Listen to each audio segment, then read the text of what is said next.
యాకోబు పత్రిక యాకోబు గారు వ్రాసిన పత్రిక 3వ అధ్యాయం 3వ వచనం నుండి 5వ వచనం వరకు చదివితే నేను చదివిన మాటలు అక్కడ రాయబడి ఉంటాయి. ఒకసారి గమనించండి, మీరు అవి నోట్ చేసుకోండి. బిడ్డ, యాకోబు పత్రిక 3వ అధ్యాయం 3వ వచనం నుండి 5వ వచనం వరకు. గుర్రములు మనకు లోబడుటకై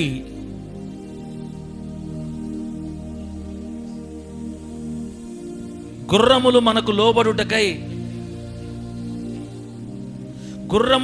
లోబడుటకై నోటికి కళ్ళెము పెట్టి వాటి శరీరమంతయు త్రిప్పుదుము కదా. ఇది 3వ వచనం. 4వ వచనంలో ఓడలను కూడా చూడుడి, అవి ఎంతో గొప్పవై పెనుగాలికి కొట్టుకొని పోబడినను ఓడ నడుపు వాని ఉద్దేశము చొప్పున మిక్కిలి చిన్నదగు చొక్కాని చేత త్రిప్పబడును. 5వ వచనం, అలాగుననే నాలుక కూడా చిన్న అవయవమైనను బహుగా అదిరిపడును. 7వ వచనం దగ్గరకు వస్తే అక్కడ ఏముంటుందంటే నాలుక అగ్నియే అని రాయబడి ఉంటుంది. చదివిన ఈ వాక్యం అంతటిని పరిశుద్ధాత్మ దేవుడు మనకు అర్థమగునట్లు బోధించి వాక్యపు సత్యములో మనల్ని స్థిరపరిచి పరిశుద్ధుల స్వాస్థ్యములో మనలందరినీ మన దేవుడు భద్రపరచునుగాక. ఆమెన్, హల్లెలూయా, ఆమెన్. దేవుని స్తోత్ర, హల్లెలూయా, ఆమెన్, గ్లోరీ, హల్లెలూయా, ఆమెన్. నేను ఏం చేదో చెప్తుండాలి, మీరు ఇంకా అప్పుడు మీరు కొంచెం బయటకు వస్తారు. బిడ్డలారా, ఈరోజు పరిశుద్ధాత్మ దేవుడు మనకి ఏమి నేర్పించాలనుకుంటాడంటే, సబ్జెక్ట్ అంశం పేరు రాసుకోండి, నరుని నాలుక యొక్క శక్తి. చెప్పండి, నరుని నాలుక యొక్క శక్తి. నరులు అంటే మనుషుల, మానవులు. మన నాలుక యొక్క శక్తి గురించి ఇంకొకసారి నేర్చుకోవాలని దేవుడు కోరుకుంటున్నాడు.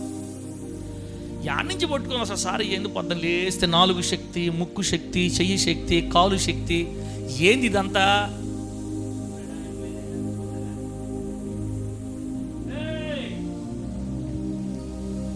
మనరాలా మీరు ఎక్కడ? సైలెంట్ అరవబక్. చెప్పండి, నరుని నాలుక యొక్క శక్తి. ఆ అంశం మీద మనం ధ్యానం చేసుకుందాం. ఇప్పుడు ప్రభు ఏం చెప్తున్నాడంటే, యాకోబు పత్రికలో మనకి ఏం రాయిస్తున్నాడంటే, గుర్రములను చూడండి. గుర్రములు, ఎంత మంచి మాట. మనకు లోబడటానికి మనం ఏం చేస్తామంటే, గుర్రాలకి నోటికి ఏం పెడతామంట? కళ్ళెం. చెప్పండి, గుర్రాల నోటికి ఏం పెడతారు? కళ్ళెము పెట్టి వాటి శరీరం అంతయు త్రిప్పుదుము కదా. గుర్రాలు ఎప్పుడైనా తోలేరా సార్? అదేమన్నా కారు ఆ తోలటానికి? గుర్రం మీద తోలేరు అనకూడదు సార్. గుర్రాలు స్వారీ చేశారా అని అడగాలి. సరే, ఏదో ఒకటి. గుర్రాలు ఎప్పుడైనా మీరు స్వారీ చేశారంటే మనకి అంతందా? అసలు మన దేశంలో గుర్రాలు తక్కువ ఉండేది. మనమేం గుర్రాలు వాడే అంత, గుర్రాలు కొనుక్కొని పెంచుకునే అంత డబ్బు ఉండేవాళ్ళం అయితే ప్రస్తుతానికి కాదు. భవిష్యత్తులో మన పెద్ద మందిరం కట్టుకుంటే 2 గుర్రాలు తెద్దాం యేసునామములో. హల్లెలూయా. ఆదివారం పూట 10 రూపాయలు టికెట్ పెడితే తిప్పటమే. అమ్మ ఈ ఫ్రీ కదమ్మా, మళ్ళీ ఫ్రీగా చేస్తే మళ్ళీ మీరు మాట అనరు. 10-20 పెట్టి తిరగండి. గుర్రాలు తిరగని వాళ్ళరా? గుర్రాలు తిరగండి, ఇంకా గుర్రాలు సారీ చేయండి. ఇంకా ఫారినర్స్ దగ్గర అయితే కొని పెట్టుకుంటారు వాళ్ళు, ఉంది కాబట్టి. వాళ్ళు సరే ఉన్నట్టు. నాకు కూడా ఆశ, గుర్ర స్వారీ చేసి ఎట్లా ఉంటుంది అంటుంటారు కదా. అది ఎట్లాగా? 2 ఆ చేతితో ఈ చేతితో పట్టుకొని ఎగిరి పడుతుంటారు. పోతుంటే ఎట్లుంటే చూడాలా ఒకసారి. ఆశ అంత లేదు మనకి. ఒకవేళ భూలోకంలో మిస్ అయినా ఎక్కడ తీర్చుకోవాలి మన కోరిక? ఎక్కడ తీర్చుకోవాలా? మళ్ళీ అట్లా చూడబాకండి సీరియస్గా. భూలోకంలో మిస్ అయిందంతా పరలోకంలో చూసుకోవాలి. మనం వేసినాము నామేం చెప్పండి, చెప్పు గట్టిగా హల్లెలూయా. నాకు పెద్ద ఇబ్బంది కాదులే బిడ్డ. నన్ను దేవుడు విదేశాలకు తీసుకెళ్ళినప్పుడు నేనంటే ఎక్కేస్తానులే, నేను వదులుతాను దేవుడిని. ఈ భూమి మీద కనుక తెప్పకపోతే నేను ఒప్పుకోను అసలు. నా సంగతి ఆయన తెలుసు. పురిపాకలో ఉన్నప్పుడే మనల్ని ఏరే దేశం తీసుకెళ్ళి విమానంలో తిప్పిన దేవుడు ఆయన ముందుకి ఇంకా ఘనంగా తీసుకెళ్ళి ఆడైతే గుర్రాలు ఉంటాయి ఆడక పోతా ఏసునామంలో. మన దేశంలో గుర్రాలు ఉంటాయని అడతా ఫస్ట్ దిగ్గానే ఉంటాయి. ఆ ప్రార్థన అయిపోయిన తర్వాత పోయి నేను ఇక్కడ చూస్తా, ఒకరు ఇక్కడ ఎవరైనా మిస్ అయితే పరలోకంలో మీరు గుర్తుపెట్టుకోండి. గుర్రాలు ఉన్నాయని కదా వెళ్ళరా. ఈ గుర్రాలంట మనుషులకు లోపడాలంటే మామూలు లోపడవు. గుర్రాన్ని మనం లోపరుచుకోవడానికి, మనకు ఇష్టం వచ్చినట్టు దాన్ని తిప్పడానికి నోటి కళ్ళెం పెడతారు. ఆ కళ్ళాలు కానీ పట్టుకుంటే మనం కానీ ఆ తోళ్ళు పట్టుకుంటే అంత ఆగామనుకో గుర్రం మీద తిరగదు. ఇట్లా ఆగితే ఎద్దుల్ని తల ఎదురుగా ఏమంటారన్నా వాటిలో ఏమంటుందిలే అది కళ్ళేవేనా, పలుపుతాడా, ముక్కుతాడా? నేను ఎద్దులు కూడా మేపలా చెప్పండి కాకిరాజు ఏమంటారు దాన్ని, పలుపు ముక్కుతాడా? సరే ఏదో ఒకటిలే. ఎద్దులు కూడా అంతే. మనం అది ఇట్లా లాగేమనుకోండి రెండు ఇటు తిరగత్తాయి, ఇట్లా లాగితే ఇటు తిరగత్తాయి. రెండు పైకి లాగితే ఏం చెప్పండి అమ్మా. రెండు పైకి లాగితే బ్రేకు. నేను ఎందుకంటే నేను చూసే దగ్గర చూసాను అన్నమాట. తోలుతుంటే ఆగుతారు పైకి, అవి ముక్కుతో పాటలు తల లేపేసి ఆగిపోతాయి. ఇంకా జాటికో తొక్కగా సర్రని పెరిగి అన్నారంటే ఎల్లో అట్లా పరిగిస్తుంటాయి ఇంకా కదా. గుర్రాలు కానీ ఎద్దులు కానీ మనిషికి లోపడాలంటే కళ్ళెం. ఆ కళ్ళెం వల్ల ఏమవుతుందంటే ఎట్టు తిప్పాలంటే అటు తిరుగుతుంది అది. ఓకే, రెండో మాట చూడండి, 4వ వచనం. ఓడలను కూడా చూడుడి, అవి ఎంతో గొప్పవైనా ఎంతో గొప్పవైనటువంటి పెనుగాలి. సముద్రం మీద తుఫాన్ వచ్చిందనుకోండి, సముద్రం మీద తుఫాన్ వచ్చిందనుకో, అది మనకు తెలిసి సినిమాలు చూస్తాం, మనకు తెలియదు. మనం సముద్రంలో పోయామా? అవును, నేను పవలొద్దా? నీతో పెట్టుకుంటే స్వామి నువ్వు వాక్యం కాదు మమ్మల్ని ఈరోజు తీసుకుపోయేటట్టు కళ్ళ మమ్మల్ని పెద్ద పెద్ద ఓడలకి యూట్యూబ్లో చూపిస్తుంటారు. క్రూయిజ్ షిప్పులని ఇంగ్లాండ్ నుంచి అమెరికా ఏదో చెప్తా ఉంటారు. 3 రోజులు ప్రయాణం, 7 రోజులు ప్రయాణం చూపిస్తుంటారు. అది పెద్ద అంతస్తులు లోపల ఎట్లుంటుందంటే ఆడే స్విమ్మింగ్ పూల్, ఆడే హోటల్ చూపిస్తుంటారు అన్నమాట. మనకు లేదులే, మన పేదలం కాబట్టి ఇప్పుడు లేదు. నన్నైతే దేవుడు చెప్తాడు, ఖచ్చితంగా చెప్తున్నా. నన్నైతే ఖచ్చితంగా చెప్తాడు. 3 రోజులైనా 2 రోజులైనా వారమైనా చూసి రావాలా. ఆశ ఉంటే బిడ్డ, ఇప్పుడు నాకేం డబ్బు ఉందా, మరి నాకెందుకు ఇంత నమ్మకం అంటే నేను ఆరాధించే దేవుడు పేద దేవుడు కాదు. నేను ఆయన సేవకుడిని, ఆయన బిడ్డని, ఆయన కోరుకుంటే పుచ్చినోడిని. ఆయన పరలోకం అంటుండా వేరే దేశాలు తీసుకెళ్ళినప్పుడు చూపిస్తాడు. అది కూడా చూడాలి. ఇబ్బంది ఏముంది, కష్టమే ఉంది, ఇస్తారు ఖచ్చితంగా. ఒకవేళ మీరు ఇక్కడ మిస్ అయ్యారు ఎక్కడ పోవాలి మళ్ళీ మనం? ఎక్కడ? అక్కడ చూడాలా. కనకరాజు మీకు కావాలంటే నాకు చెప్పండి, నేను చెప్తాను కదా మీకు. సార్ నువ్వు భూమి మీద ఉన్నట్టు చెప్పావు, మాకు రాకెట్ ఎక్కిస్తానన్నావు, గుర్రం ఎక్కిస్తానన్నావు, నువ్వు ఓడలు ఎక్కిస్తానన్నావు. ఇక్కడ సార్ పరలోకంలో ఓడలు ఎందుకుంటాయి? అగ్ని గుర్రాలు ఉన్నప్పుడు ఓడలు ఉండవా? ఆమేనని చెప్పండి. పరలోకంలో ఏ గుర్రాలు ఉన్నాయి? ఏ గుర్రాలు, ఏ రథాలు ఉన్నాయి? ఏలియా గారిని తీసుకెళ్ళడానికి వచ్చింది మామూలు గుర్రాలా, అగ్ని గుర్రాలా? మండతా ఉంటాయి గుర్రాలు. ఆయనకు అసాధ్యమైనది ఏం లేదు లెక్క. అవసరం సముద్రం సృష్టిస్తాడు మన కోసం, ఒక పడవ పెడతాడు. భూలోకంలో ఉండే భూలోకంలో ఉండే పెద్ద పెద్ద ఓడల కంటే కోట్ల రెట్లు శ్రేష్టమైన ఓడను చూపిస్తాడు. ఆయన ఏమైనా చేస్తాడు, కోరుకుండాలే. కానీ ఆ ఆ దక్షిణ కొరియాలో ఉండే ఒక తల్లిగారికి నదిలోకి దిగి చేపల కూర వండి పెట్టిన దేవుడు మనకు అన్ని చేయడా? బుక్లో ఉంది మాట. ఒక తల్లి రాసిన సాక్ష్యం. పరలోకానికి పిక్నిక్ అనే పుస్తకంలో ఆమెకు యేసు ప్రభు వారే స్వయంగా నదిలోకి దిగి చేపలు పట్టి కూర వండి పెట్టాడంట. సరే ఎవరు సార్ ఆ మనిషి? ఆ మనిషికి యేసయ్య కూర వండి పెడతాడు. ఇంకేం పని యేసయ్యకి భూమి మీద పరలోకంలో. నేను నా బిడ్డల ఆశ ఎలా తెరుస్తానో అవసరమైతే ఆయన కూడా మన ఆశ అలా తెరుస్తాడు. అది దేవునితో ఉన్న బంధాన్ని బట్టి వస్తుందిలే. ఏదేమైనా ఓడలు సముద్ర తుఫాన్ రేగినప్పుడు ఎట్లా పడతారు కొట్టుకుపోతాయి గాలులకి. కానీ ప్రశాంతంగా ఉన్న సముద్రంలో పెద్ద షిప్పు నడుస్తున్నప్పుడు అక్కడ బైబిల్ రాయబడింది, ఆ ఓడ నడుపుతున్నటువంటి నావికుడు, ఆ ఓడ నడుపుతున్న కెప్టెన్ ఎట్టు తిప్పితే చొక్కాని ఓడ అటు తిరగద్ది. అవునా కదా తల్లి? డ్రైవర్ ఎటు తిప్పితే, డ్రైవర్ అనకూడదు, పైలట్ అనాలి, ఏమనాలా, కెప్టెన్ అంటారు. ఓడ నాయకుడు అది ఎటు తిప్పితే అటు తిరిగిపోద్ది, నిదానంగా తిరిగిపోద్ది. ఇటు తిప్పితే ఇటు తిరిగిపోద్ది. అంత పెద్ద ఓడ చిన్న చొక్కాని చేత తిప్పబడుతుంది. ఇంత పెద్ద గుర్రం ఒక తాడు చేత తిప్పబడుతుంది, ఇంత పెద్ద ఎద్దులు చిన్న తాడు చేత తిప్పబడుతున్నాయి అని చెప్తున్నాడు అక్కడ. ఇదంతా కూడా బిడ్డ ఆడే రాయబడింది. ఓడ నడుపు వాని ఉద్దేశము చొప్పున మిక్కిలి చిన్నదకు చొక్కాని చేత, చొక్కాని అంటే స్టీరింగ్ వీల్ బిడ్డరా, ఎటు తిప్పాలంటే అట్టు అనమాట, తిప్పబడును పెద్ద ఓడ కూడా. ఇప్పుడు చూడండి 5వ వచనం పాయింట్లకు వస్తున్నాం మనం. 5వ వచనం ఏముందంటే, అలాగుననే నాలుక కూడా చిన్న అవయవమైన బహుగా అదిరిపడును. అలాగునే నాలుక కూడా చూసేదానికి చిన్న అవయవమే కానీ అది బహుగా అదిరిపడద్ది. కిందకు వస్తే నాలుక అగ్ని. నాలుక ఏంది చెప్పండి? నాలుక అగ్ని. అగ్నితో తమాషాలు ఆడాలా, జాగ్రత్తగా ఉండాలా? చెప్పండి సతీష్. నాలుగుతో మనుషులు అగ్నితో మనుషులు తమాషాలు ఆడతారా? అగ్నితోటేనా? ఒకరిని కాల్చి ఒకరిని కాలకుండా ఉంటుందా? అగ్ని ఎవరినైనా కాలుస్తుంది. నాలుగు కూడా అగ్ని అంట. ఆ అగ్ని మనల్ని ఆశీర్వాదం అయిపోయి తీసుకెళ్ళిపోతే జాగ్రత్త వాడుకుంటే, పొరపాటున మనం వేరేగా వాడేవనుకో నాలుగుని, ఆ అగ్నిని జీవితాలు కాల్చేస్తుంది. ఇది బైబిల్లో తమ్ముడా, నేను సొంత మాట చెప్పట చెల్ల అక్క నాలుక అగ్ని. ఈ అగ్ని వంటి నాలుక నువ్వు మంచి కొరకు వాడేవనుకో, మంచిని నీకు ఆశీర్వాదకరంగా మార్చేస్తుంది, దీవెనకరంగా మారుస్తుంది నీ జీవితాన్ని. లేదు దాన్ని చెడుకు వాడేవనుకో, వేరే రూట్లో వాడుకున్నావు అనుకో, అగ్నిని కాల్చి అవతల పడేస్తుంది. అంటే నాలుక ద్వారానే మన జీవితం ఆశీర్వాదం అయిపోయినా వెళ్తుంది, నాలుక ద్వారానే మన జీవితం శాపం అయిపోయినా వెళ్తుంది. అది అక్కడ రాయబడిన మాట. నాలుక చిన్న అవయవమైన బహుగా అదిరిపడుతుంది. ఒక్క చిన్న చొక్కాని పెద్ద ఓడని ఎలా తిప్పుతుందో, ఇంత చిన్న నాలుక నీ జీవితాన్ని తిప్పేస్తుంది యేసునామంలో. ఇంత చిన్న తాడు గుర్రాన్ని ఎలా ఈ పక్క నీ పక్షం లాగుతుందో, నువ్వు ఎట్లా చెబితే ఎట్టు తిప్పుతుందో గుర్రాన్ని, నీ చిన్న అవయవమైన నాలుక కూడా నీ జీవితాన్ని ఎట్లు పడితే తిప్పేస్తుంది నీ నాలుక. కాబట్టి నాలుక విషయంలో జాగ్రత్త.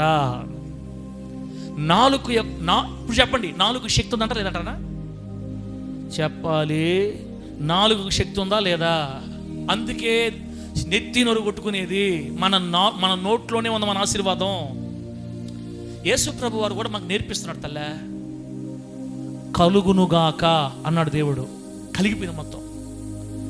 ఆ మహాశక్తివంతమైన ఏం చెప్పాలా, నాకు ఆ పదాలు రావట్లా, గంభీర భేరుండ ఏదో చెప్తుంటారు పాత సినిమాల్లో, గంభీర బేరుండ అంగరంగ వైభవంగా అంటుంటారే, అటు చెప్పాలి యేసయ్యకి. ఆయన అంత గొప్పోడు మన ప్రభు అయిన దేవుడు. అటువంటి మహా అరవీర శూర భయంకర గొప్ప ఔన్నత్యం కలిగిన శ్రేష్టమైన బిడ్డరా అద్వితీయుడైన దేవుడు తన నోటితో పలికితే కలుగును కాకంటే కలిగిపోయింది. అటువంటి గొప్ప దేవుడు చేతులతో మనల్ని నిర్మించాడు. మనం ఆయన పోలికలో సృష్టించబడ్డాం. సేమ్ మనం ఆయన పోలికే.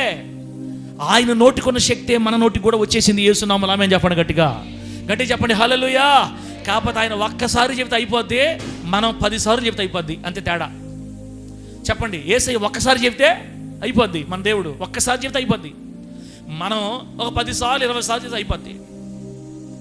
నిన్న నాతో ఎవరో మాట్లాడతా, ఎక్కడో గుర్తు రావటం నాకు. ఒక అతను చెప్తున్నాడు, అన్న ఆమె బ్రతుకున్నప్పుడు నేను కాల్చుకొని చచ్చిపోతా అంటుండిందన్నా. ఎడ చచ్చిపోతా అని చెప్పిందట. కాల్చుకొని చచ్చిపోతా. ఎక్కడ అన్న? నువ్వా? తిమోతని చెప్పాడు నాకు. మనం మాట్లాడుకుంటా ఉంటే వాళ్ళ కోవూరులో ఎవరో బిడ్డరా, నేను కాల్చుకొని చచ్చిపోతా, ఎప్పటికైనా కాల్చుకొని చచ్చిపోతా, అంటాను అని అని అని అని అని అని చివరికి ఆమె ఎలా చనిపోయింది తెలుసా? 90% కాలిన గాయాలు చచ్చిపోయిందంట. పూర్తి కాలిపోయింది బిడ్డ, ఉడికిపోయింది మొత్తం దేహం అంతా. ఆమె చెప్పిందంట, నేను మా ఆయన్ని భయపెడదామని పెట్టుకున్నాను. దేన్ని పెట్టుకున్నాను? మా ఆయన్ని భయపెడదామని. కానీ నా జీవితం ఇలా అయిపోద్దని నేను అనుకోలేదు. నేను బ్రతకాలి ఏడ్చిందంట. లాస్ట్లో తన నోటితో ఎప్పుడు కూడా నేను కాల్చుకొని చచ్చిపోతా. నాలుక అగ్ని. చెప్పండి ఎంతసేపు? నాలుక ఏంది? అగ్ని. అందుకే ఈ నాలుక అగ్ని. కాబట్టి ఈ అగ్నిని మనం మంచి కోసం వాడాలా. అందుకే మన మాటలు ఎప్పుడు కూడా పాజిటివ్గా ఉండాలా. ఆశీర్వాదకరంగా ఉండాలి తల్లే. మనం ఎంత దారిద్ర్యంలో ఉన్నా కూడా నా దేవుడు గొప్పోడు, నన్ను దీవిస్తాడు, నేను దీవించబడతా, నేను ఆస్వాదించబడతా. ఇందా నేను చెప్పాను చూడండి, నేను విదేశాలకు వెళ్ళి గుర్రం మీద తిరగతా, అంత డూపే అయినా చెప్పాలా? ఇప్పుడున్న మన స్థితికి మాకు అంత వేస్ట్ మాటలు జరిగే పని కాదు. నేను వెళ్ళి క్రూయిజ్ షిప్లో తిరగతా. ఎంతమ్మా? 3 లక్షల 7 లక్ష, 1 లక్ష, 5 లక్షలు నాకు తెలియదులే. వారం రోజులకి ఒక్కరికి వచ్చి 3 లక్షలు 5 లక్షలు ఉంటుంది టికెట్. అవన్నీ ఇప్పుడు అయినా మన నోరు పాజిటివ్గా మాట్లాడాలి. జరుగుతుంది, చేస్తాను, నిలబడతాను, నా దేవుడు శక్తిని ఇస్తాడు, నా దేవుడు నిలబెడతాడు, నా దేవుడు గొప్ప దేవుడు. అగ్నితో మంచి మాటలు మాట్లాడుతుండాలి జోసెఫ్ అన్న అగ్నితో ఏ మాటలు మాట్లాడాలి బిడ్డ? మంచి మాటలు మాట్లాడాలి. నా వ్యాపారం ఖచ్చితంగా దీవించబడుతుంది అని చెప్తుండాలి. ఎట జరుగుతుందన్న వ్యాపారం అన్నాం అనుకో, ఏ వ్యాపారం తమ్ముడా అయిపోయింది అడకి. ఎప్పుడైనా అడుగు, ఏం చెప్తాడు కొంతమందిక, ఏం వ్యాపారమా, ఏం వ్యాపారమా, ఏం వ్యాపారమా. అగ్ని కలసదు పోయి ఆ మాటతోటి. కొన్ని కాలానికి కొన్ని రోజుల తర్వాత నిజంగా అదే జరుగుంటుంది అక్కడ. ఏం వ్యాపారమా, ఏముందిలేనా, ఏముంది లెక్క, అక్కడికక్కడికి అంటారు. దేవుని కృపను బట్టి బాగా జరుగుతుందన్న అనాలి మనం. ఆమె చెప్పండి. దేని బట్టి దేవుని కృపను బట్టి బాగుంది సార్, దేవుని కృపను బట్టి ఆశీర్వాదకరంగా ఉంది, దేవుని కృపను బట్టి బాగుంది, దేవుని కృపను బట్టి క్షేమంగా ఉంది. దేవుని కృప ఎట్లా ఉండారన్నా? ఎట్లా ఉండారు? ఏం చెప్తావా అనకూడదు. దేవుని కృపను బట్టి బాగున్నాను, దేవుని కృపను బట్టి క్షేమంగా ఉన్నాము. బెట్లెట్ చదువుతున్నారు పాస్టర్ గారు, ఎందుకులే సిగ్గుపోద్ది అనకూడదు. హలో డైరెక్టర్ గారు, ఎందుకులే చెప్పుకుంటూ సిగ్గుపోద్ది అనకూడదు. దేవుని కృపను బట్టి సాగిపోతుందన్నా, క్షేమంగా సాగిపోతుంది, బాగా చదువుకుంటున్నాను అనాలా. లోపల ఎట్టయినా ఉండి పైకి మాత్రం అగ్ని. నాలుక అగ్ని. ఈ నాలుక చేత నీ జీవితాన్ని ఆశీర్వాదం వైపు తిప్పుకోవచ్చు. ఈ నాలుక చేత నీ ఆశీర్వాదాన్ని నీ జీవితాన్ని శాపం వైపుని తిప్పుకోవచ్చు. నా కుమార్ దేవుడు నాకు ఇచ్చిన బిడ్డలారా, అమ్మలారా, కూతుర్లారా, కొడుకు అల్లులు అంటున్నా, కొడుకులారా, కూతుర్లారా, మనవరాలారా, అమ్మా మీ నాలుగు జాగ్రత్త. మీ నాలుగుతో పాజిటివ్ మాటలు మాట్లాడండి. నాలుగు అగ్ని. దేవుడు నాలుగు శక్తినిచ్చాడు. లేక ఎట్టుంది లేక వ్యాపారమో, ఏముంది తమ్ముడా అనకూడదు. యేసు నామాన్ని బట్టి, దేవుని కృపను బట్టి బాగుంది తమ్ముడా అంటుండాలా. ఇంకా తెస్తా, ట్రక్కు తెస్తా అని చెప్తుండాలా. అనుకోను బెల్లం కొడతా అనుకోని. నోరు అగ్నితో పలికే మాట ఇది. ఎంత చిన్న నిప్పు ఎంత పెద్ద అడవిని దగ్గర పెట్టద్ది. ఆ మాట అక్కడే ఉందన్నా. ఆ మాట చూడండి, ఎన్నో వచ్చింది చూడండి, అది 6వ వచ్చింది చూడు ఒకసారి. ఎంత చిన్న అగ్ని. ఎన్నో వచ్చినమ్మా? 2వ వచ్చినమా? 3వ అధ్యాయం 5వ వచనం. అలాగునే 4 కూడా చిన్న అవయవమైన బహుగా అదిరిపడును. ఎంత కొంచెం నిప్పు ఎంత విస్తారమైన అడవిని తగలబెట్టును. 4 అగ్నియే. చూసా, చిన్న మామూలు ఒక అగ్గిపొల్ల గిలిచి వదిలేస్తే అడివే తగలబడిపోద్ది. అడివి తగులుకోబద్దు మొత్తం. చిన్న నిప్పు, ఎంత కొంచెం నిప్పు. నువ్వు మాట్లాడే చిన్న మాటలే నీ జీవితాన్ని శాపగ్రస్తంగా మార్చేస్తా బిడ్డ. ఈరోజు నువ్వు మాట్లాడే చిన్న మాటలే ఈయన్ని ఏ రోజుకైనా వదిలేస్తా, నేను ఈ పిల్లని ఏ రోజుకైనా వదిలేస్తా అనకూడదు. భర్తలు ఇప్పుడు కూడా భార్యల్ని, ఈ పిల్లని ఏ రోజుకైనా వదిలేసి ఇంకో పిల్లని చేసుకుంటా అనకూడదు. లోక ఎంత కొంచెం నిప్పు ఎంత పెద్ద అడుగుని తగలబెట్టేస్తుంది. ఈ జన్మకి నేను ఇల్లు కట్టలేను, ఈ జన్మకి నేను అప్పులు తీర్చలేను, ఈ జన్మకి నా బతుకు బాగుపడదు.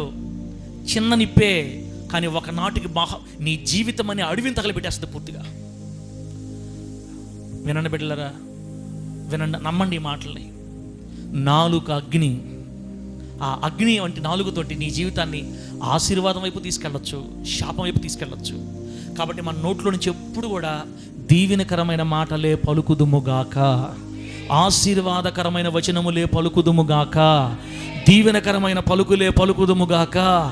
మన జీవితాన్ని ఆశీర్వాదం వైపు నాలుక ద్వారా నడిపించుకుందుముగాక. ఎంత గొప్ప పెద్ద షిప్పు చిన్న చక్రంగా తిరిగిపోద్ది, పెద్ద గుర్రం చిన్న తాడుతో తిరిగిపోద్ది. ఇంత చిన్న నాలుక నీ జీవితం అనే అడవిని తగలబెట్టేస్తుంది జాగ్రత్తగా ఉండకపోతే. కాబట్టి దైవికమైన శక్తి, దైవికమైన జ్ఞానం చేత ప్రతి మాట జాగ్రత్తగా పెట్టారా. వస్తాయి. మనం అనుకున్నది ఈజీ కదక్క, బాధ వస్తాయి, కష్టాలు వస్తాయి. ఏందబ్బా సారే మాట చెప్పాడు, ఏం తిట్టుంది, తలకన్నా నొప్పి వచ్చేస్తుంది అని భలే దిగులు వస్తుంది, ఏడుపు వచ్చేస్తుంది ఒక్కోసారి తట్టుకోలేక. అయినా నువ్వేమనాలంటే, నా జీవితంలో ఉన్న సమస్యల కంటే నా దేవుడు గొప్పోడు. ఆమేనండి. నా ఇంట్లో ఉన్న సమస్యల కంటే నా దేవుడు గొప్పడు. ఏదో ఒకరోజు కనికరిస్తాడు, నన్ను దర్శిస్తాడు నా దేవుడు, నన్ను లేవనెత్తాడు నా దేవుడు, నన్ను దీవిస్తాడు నా దేవుడు. ఈ దరిద్రత నా కళ్ళ ముందు ఉండదు, ఈ శాపం నా కళ్ళ ముందు ఉండదు. నేను ఖచ్చితంగా ఒక మంచి స్థితిని చూస్తాను, ఒక మంచి స్థితిలోకి నేను వెళ్తాను. నా ప్రభు నన్ను తీసుకుని వెళ్తాడు, నేను దీవించబడతాను, నేను వృద్ధి చేయబడతాను, నేను ఆస్వాదించబడతాను. మన నోరు ఇలాగే పలకాలు. ఎవరేమనుకున్నా తెలియదు, వాళ్ళకి తెలియదు కాబట్టే బిళ్ళ పని చెప్తుంటారు మనల్ని. మనం నమ్మకూడదు, మనకు వాక్యం ఉంది. నాలుక అగ్ని. ప్రభువైన యేసయ్య ఈ మాటలు మనకు ఆశీర్వాదకరంగా మార్చి వర్ధలు చేయను గాక. సామెతల గ్రంథం 18వ అధ్యాయం 21వ వచనం చూడండి బిడ్డ. సామెతల గ్రంథం 18వ అధ్యాయం 21వ వచనం. ప్రకాష్ కృప వెంబడి కృపతో పాట తీసిపెట్టు. సామెతల గ్రంథం 18వ అధ్యాయం 21వ వచనం ఏమో తెలుసా? జీవ మరణములు నాలుక వశము. అబ్బా, నేను ఆ మాట ఇంగ్లీష్ చూడండి, బాగా మీకు అర్థం అవుతుంది. జీవ మరణములు నాలుక వశం. ఏం చెప్పాను, ఎన్నో వచ్చిన చెప్పాను? సామెతలు కదా. సామెతల గ్రంథం 18వ అధ్యాయం 21వ వచనం. జీవ మరణములు నాలుక వశం. ఇంగ్లీష్లో ఏముంటుందంటే, death and life are in the power of the tongue. అబ్బా, death and the life. Death అంటే మరణం, లైఫ్ అంటే జీవం. మరణము జీవము నాలుక యొక్క శక్తిలో ఉన్నాయి. అబ్బా, ఎంత మంచి మాట. And those who love it will eat its fruits. ఎవరైతే ఈ నాలుక యొక్క శక్తిని ప్రేమిస్తారో, లేదా మరణాన్ని ప్రేమించిన వాళ్ళు మరణ యొక్క ఫలాలు తింటారు, జీవాన్ని ప్రేమించిన వాళ్ళు జీవం యొక్క ఫలాలు తింటారు. Those who love it will eat its fruits. English చాలా బాగుంటుంది బిడ్డ. జీవ మరణములు నాలుక వశం, దాని యందు ప్రీతిపడి వారు దాని ఫలము తిందురు. నువ్వు మరణమునందు ప్రీతిపడవా అంటే అర్థమైంది, ఎప్పుడు మరణం గురించిన మాటలు. నా కర్మ ఇటు తగలాడింది, ఈయన చేసుకున్న కానీ నా జీవితం అయిపోయింది, ఈ అమ్మాయిని చేసుకున్న నా జీవితం తగలాడింది, నా దరిద్రం సస్తే బాగుండు అని పొద్దున్న లేచి నుంచి మరణమును కూర్చిన ఆశ, మరణమును కూర్చిన మాటలు, మరణమును కూర్చిన ప్రీతి ఉందనుకో, నిశ్చయంగా ఏదో ఒక రోజున నువ్వు ఆ పండు తింటామని చెప్తుంది వాక్యం. జీవాన్ని కూర్చి ఆశ ఉందనుకో, జీవమును కూర్చి ఆశ. ఏది? నేను దీవించబడాలి, నేను ఆస్వాదించబడాలి, నా ప్రభువుని వృద్ధి చేస్తాడు. మ్యూజిక్ పెడతా. నా ప్రభువుని వృద్ధి చేస్తాడు, నన్ను దీవెనకరంగా మారుస్తాడు, నేను కృపలో ఉంటాను, నా ప్రభు ఖచ్చితంగా నన్ను మర్చిపోడు, నన్ను లేవనెత్తుతాడు, నేను నా భర్త సంతోషంగా ఉంటాను, నా పిల్లలు నా ముందు దీవించబడతారు, మా పిల్లలు మా కళ్ళ ఎదుట మా బల్ల చుట్టూ ఒలివ మొక్కల వలె ఉంటారు, నా బిడ్డల్ని దేవుడు ఆశీర్వదిస్తాడు, నన్ను విడిచిపెట్టడు, నా బిడ్డల్ని విడిచిపెట్టడు. నేను ఈ భూలోకంలో దీవించబడతాను, పరలోకంలో దీవించబడతాను, నేను ఆయనకు మహిమ తెస్తాను, ఈ లోకంలో మంచి సాక్షిగా నేను ప్రభు కోసం బతకాలి, ఆయన కోసం రోషంగా నిలబడాలి, నేను ఈ లోకంలో ప్రభుకు ఉపయోగపడాలి అని ఈ విధంగా జీవాన్ని గూర్చిన మాటలు మాట్లాడుతున్నారు అనుకో, ఏదో ఒక రోజున ఆ ఫలాన్ని, జీవాన్ని గూర్చిన ఫ్రూట్ నువ్వు తింటావు. ఇంగ్లీష్ ఎంత మంచి మాట. Death and life are in the power of the tongue and those who love it will eat its fruits. మరణాన్ని ఆశిస్తే మరణ యొక్క ఫలాలు తింటారు, జీవాన్ని ఆశిస్తే జీవం యొక్క ఫలాలు తింటారు. అందుకే నాలుక అగ్ని. జోసెఫ్ అన్న, నాలుక ఏంది? అగ్ని. అందుకే తల్ల జీవాన్ని గురించిన మాటలు, జీవము మరణము నాలుక వశం. దయచేసి ప్రకాష్, దయచేసి మన నోటితో ఎప్పుడు కూడా కీడుని గురించిన మాటలు రాకూడదు బిడ్డ. అసలు తెలియదు మనకి, ప్రభు నేర్చుకుంటున్నా, నేను నేర్చుకుంటున్నా బిడ్డ, నేను నేర్చుకుంటున్నా, ఇంతవరకు మనకు తెలియదు, నేర్పిస్తున్న ప్రభు మనకి. ఇంకో మాట చూడండి, ఇంకో మాట 57వ కీర్తన 4వ వచనం చూడండి. 57వ కీర్తన 4వ వచనం. 4 గురించే మీకు ఈరోజు చాలా విషయాలు తెలియాలి. 57వ కీర్తన 4వ వచనం ఏమో తెలుసా? చివరి వచనంలో ఏముంటుంది తెలుసా? చివరి లైన్లో, అది 2 లైన్లు ఉంటుందేమో.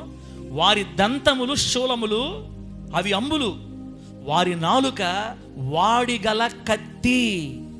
Whose tongues are sharp swords. తమ్ముడా, వారి నాలుక వాడిగల కత్తి.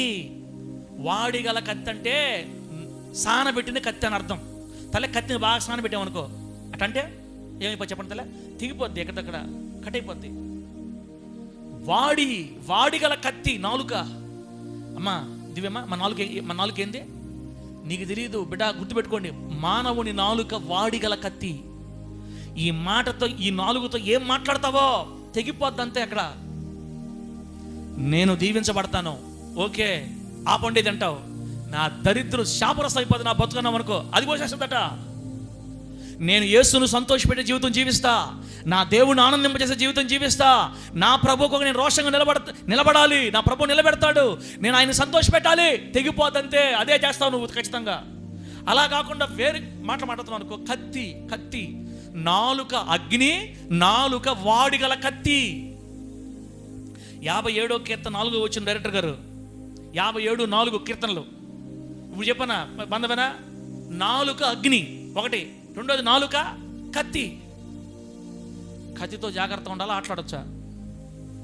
కెత్తురమ్మ చెప్పండి, కెత్తురమ్మ ఎందుకు నన్ను ఏడిపిస్తాను? కృప కర్ణక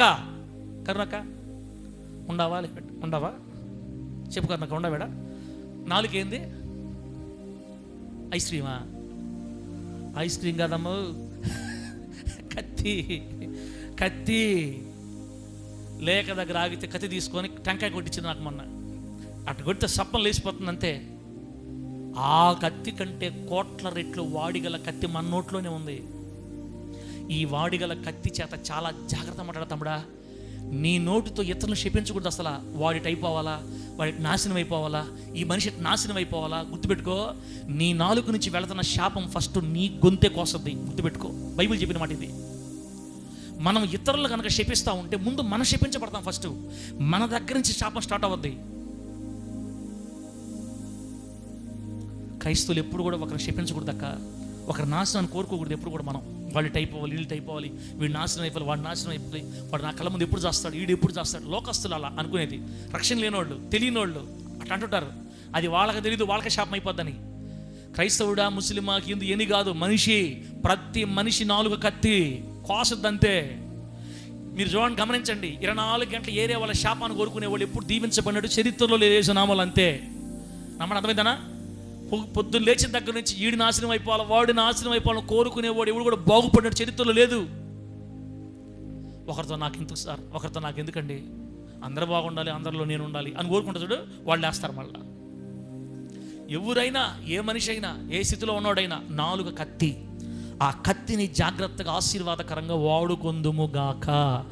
వాడిగల కత్తిని దేవుని మార్గాల్లో వాడేవంటే నీ జీవితం దీవెనకరంగా మాట్లాడు బిడ్డ. 64వ కీర్తన 3వ వచనం చూడండి. 64వ కీర్తన 3వ వచనం ఏమని తెలుసా? 3వ వచనం కదా. ఒకడు కత్తికి పదును పెట్టునట్లు వారు తమ నాలుకలకు పదును పెట్టుదురు. అదిగో, కొంతమంది కత్తికి పదును పెట్టినట్టుగా కొంతమంది తమ నాలుకలకు పదును పెడతారంట. అంటే నాలుక పదునైన కత్తి లాంటిదని ఇందా చెప్పేది చదివాం కదా, సేమ్ అదే. కత్తికి పదును ఎట్లా ఉంటుందో ప్రతిరోజు, ఏ రోజుకి ఆ రోజు మన నాలుకకు పదును పెరుగుతూ ఉంటుంది. నాలుక అగ్ని, నాలుక వాడిగల కత్తి. బిడ్డ 64, అదే 64వ అధ్యాయంలో 8వ వచనం చూడండి. 64వ కీర్తన 8వ వచనం మళ్ళా కింద ఆడేమో తెలుసా? వారు కూలెదరు, వారు కూలుటకు వారి నాలుకే కారణం. అబ్బా, వారు కూలెదరు, వారు కూలుటకు నాలుకే కారణం. లేమ్మా, ఉండవు తల్లి ఇక్కడ. వారు కూలిపోవడానికి కారణం ఏంటంట, వారు పడిపోవడానికి కారణం ఏంది? వారి నాలుకే. వారు కోల్తారు ఖచ్చితంగా. వారు కూలినప్పుడు వారు ఎందుకు కూలారంటే వాళ్ళ నాలుకను బట్టి కూలిపోయారు. ఏసేపు మన నాలుకే మనల్ని కూలిపోయేటట్టు చేస్తుంది. కూలిపోవడం అర్థమైందంటే యుద్ధంలో కత్తితో పొడిచారు అనుకుంటలే, యుద్ధంలో దెబ్బలు తగిలి భయంకరమైన రక్తగాయాలు, మరణగాయాలు, కథకను పొడిచి ఎగిరి కావు తండ్రి అనుకో, ధనాన్ని పడిపోతాడు. ఇంకా లేస్తాడు తల్లి, లేస్తాడా? దాది కూలిపోవడం అంటే. ఇక మరలా లేవలేడు అనమాట. ఇక మరలా లేవాలని తీసుకెళ్ళి హాస్పిటల్ వేసి గట్లు గాయాలు గట్టి రక్తం దుడిచి మళ్ళీ మందులు వాడితే బాగుపడతాడంతే. ఇక పైకి లేలేడు. వారు కూలెదరు, వారు కూలిపోవడానికి వారి నాలుకే కారణం. అంటే నీ నాలుక నిన్ను కూలిపోయేటట్టు కూడా చేస్తుంది, అదే నాలుక నిన్ను లేచి దీవెనకరంగా నడిచేటట్టు చేస్తుంది. ఎందుకంటే ఏం కావాలన్నా మీకు ఆధారాలు, ఎందుకంటే ఏం కావాలి మీకు ఆధారాలు. తమ్ముడా జాగ్రత్త, తమ్ముడా జాగ్రత్త. మన నాలుగు చాలా జాగ్రత్త మాట్లాడాలి తమ్ముడా. అందుకే బైబిల్ ఒక మాట రాయబడింది, మీ మాట అవునంటే అవును, కాదంటే కాదని ఉండాలి. అంటే నాలుగు విషయం జాగ్రత్తగా ఉండాలని అర్థం. ఎట్లా పడితే అట్లా మాట్లాడొద్దు, ఏ పడితే అనొద్దు, మీ జీవితం గురించి ఎట్లా పడితే మాట్లాడుకోవద్దు. మీ మాట అవునంటే అవునన్నట్టు ఉండాలి, కాదంటే కాదన్నట్టు ఉండాలి. జాగ్రత్తగా ఉండాలి మాటల విషయంలో. పరలోకంలో దేవుడు ఉన్నాడు, భూమి మీద మీరు ఉన్నారు. మీ మాటలు చాలా కొద్దిగా ఉండాలి, చాలా జాగ్రత్తగా లిమిట్గా మాట్లాడండి. మీరు మాట్లాడడానికి నిదానించాలి, వినడానికి ఆసక్తి చూపాలి. మాటలు తక్కువ ఉండాలి, ఎందుకంటే నాలుక కత్తి, కూలిపోతారంతే అని చెప్తుంది వాక్యం బిడ్డ. కాబట్టి మన జీవితాలు కూలిపోకుండా ఉండాలనే ఈ ఆదివారం రోజు ప్రభు మనకు నేర్పిస్తున్నాడు నరుల నాలుక యొక్క శక్తిని గురించి.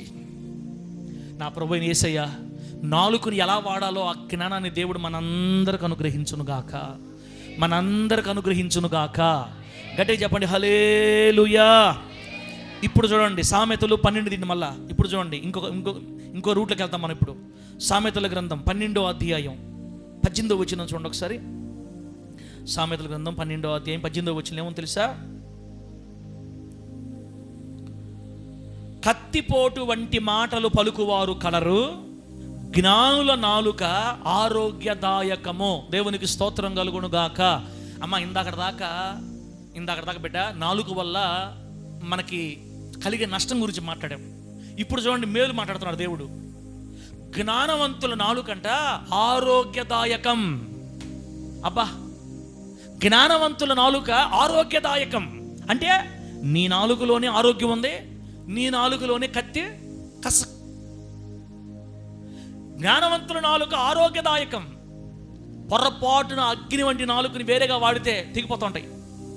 అబ్బో ఏంది తల్లి ఈ మాటలమ్మా, అయ్యా అయ్యా దండాలు పెడతా తమ్ముళ్ళారా అనలారా. మన జీవితాలు ఆశీర్వాదం లేకుండా అడుగుబడుగులు పడిపోవడానికి కారణం ఏంటంటే మీ నాలుకే అన్నా. నాకొద్దు ఈ ఆశీర్వాదం వద్దు, తలకాయ వద్దు, నేనెట్టే ఉండాలా,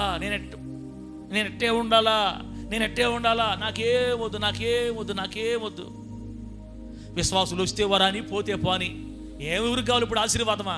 ఎవరు దీవించబడాలి ఇప్పుడు? ఆ దీవించబడి ఏం సాధించాలా అని ఇశ్రాయేల్ పాస్టర్ అంటా ఉన్నాడు అనుకో, అది ఆరోగ్యం కాదు, అది కత్తి.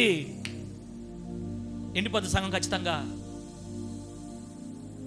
తమ్ముళ్ళారా. కాబట్టి ఆరోగ్యదాయకమైన నాలుకలను కలిగి ఉందుము గాక.